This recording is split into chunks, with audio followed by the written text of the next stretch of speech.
1980കളുടെ അവസാനം വലിയൊരു fan following ഉണ്ടാക്കിയ ഒരു സിനിമയാണ് കരാട്ടെ കിഡ് എന്ന് പറയുന്ന ചിത്രം.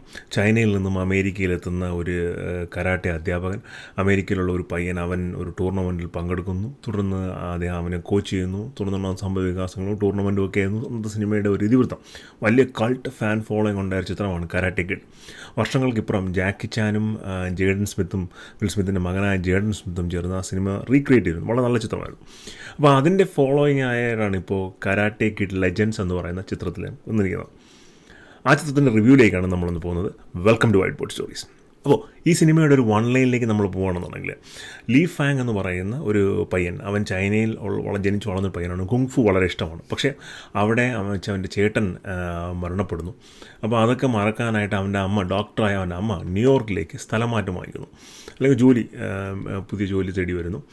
ആ കൂട്ടത്തിൽ അവനും അവൻ്റെ അമ്മയുടെ ഒപ്പം ന്യൂയോർക്കിലെത്തുന്ന അവൻ അവിടെ ഒരു ഫൈറ്റ് സർക്കിളിൻ്റെ ഭാഗമായി മാറുന്നു. ആ ഫൈറ്റ് സർക്കിളിൽ ഒരു കോമ്പറ്റീഷൻ വരുന്നു. പിന്നീടുണ്ടാകുന്ന സംഭവ വികാസങ്ങളും കോമ്പറ്റീഷനുകളും പങ്കെടുക്കുന്നുണ്ടോ, എന്തൊക്കെയാണ് എന്നൊക്കെ ഒരു കഥയാണ് കരാട്ടെ കിഡ് ലെജൻഡ്സ് എന്ന് പറയുന്ന ചിത്രത്തിൽ പറയുന്നത്. ആദ്യത്തെ ചിത്രത്തിൽ ഉണ്ടായിരുന്ന ലറൂസോ എന്ന് പറയുന്ന ക്യാരക്ടറിനെ ഈ സിനിമയിൽ കൊണ്ടുവന്നിട്ടുണ്ട്. ജോണിയുണ്ട്. ജോണി ഇതിലൊരു ഗസ്റ്റ് അപ്പിയറൻസ് ആയിട്ട് വരുന്നൊരു ക്യാരക്ടറാണ്. കോബ്ര കൈ എന്ന് പറയുന്ന സീരീസ് നെറ്റ്ഫ്ലിക്സിൽ വന്നിട്ടുണ്ടായിരുന്നു. ആ സീരീസിൻ്റെ ഒരു വലിയ ഫാൻ ഫോളോയിങ് കണ്ടിന്യൂ ചെയ്ത് ആ ഒരു ഫോർമാറ്റിൽ വന്നിരിക്കുന്ന ഒരു ചിത്രമാണിത്. ഇത് വലിയൊരു ആക്ഷൻ സീക്വൻസ് അല്ലെങ്കിൽ വലിയൊരു ഇംഗ്ലീഷ് ഹോളിവുഡ് എൻ്റർടൈൻമെൻറ്റ് മൂവിയൊന്നുമല്ല. ഒരു നോർമൽ ഫീൽ ഗുഡ് സിനിമയാണ്.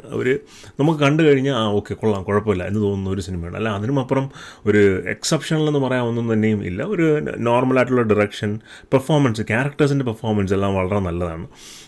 ജാക്കി ചാൻ്റെ ആയാലും ശരി, ലീ ഫാങ് റോൾ വന്നിരിക്കുന്ന ആ പയ്യൻ്റെ പേരായിട്ട് വരുന്ന പെൺകുട്ടിയുടെ, അവരുടെ എല്ലാം പെർഫോമൻസ് എല്ലാം നല്ല രീതിയിലാണ്. നല്ല കെമിസ്ട്രി ഉണ്ട് അവർ തമ്മിൽ.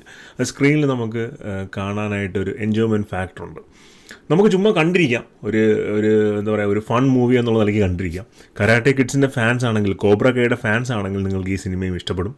അതിനുമപ്പുറം നിങ്ങളൊരു ഭയങ്കരമായ കരാട്ടെ ആക്ഷൻ സീക്വൻസ് ഒന്നും പ്രതീക്ഷിച്ച് ഈ ചിത്രത്തിന് കയറാൻ പാടില്ല. ഇപ്പോൾ എന്താ പറയുക, സാധാരണ ചൈനീസ് ബേസ്ഡ് മൂവീസിലെ ഡോണി എന്നിനെ പോലത്തെ ആക്ടേഴ്സിൽ നിന്ന് വരുന്ന സിനിമകളൊന്നും പ്രതീക്ഷിച്ച് കയറരുത്. അങ്ങനെ ഹ്യൂജ് ആക്ഷൻ സീക്വൻസുകളൊന്നും പടത്തിൽ ഇല്ല.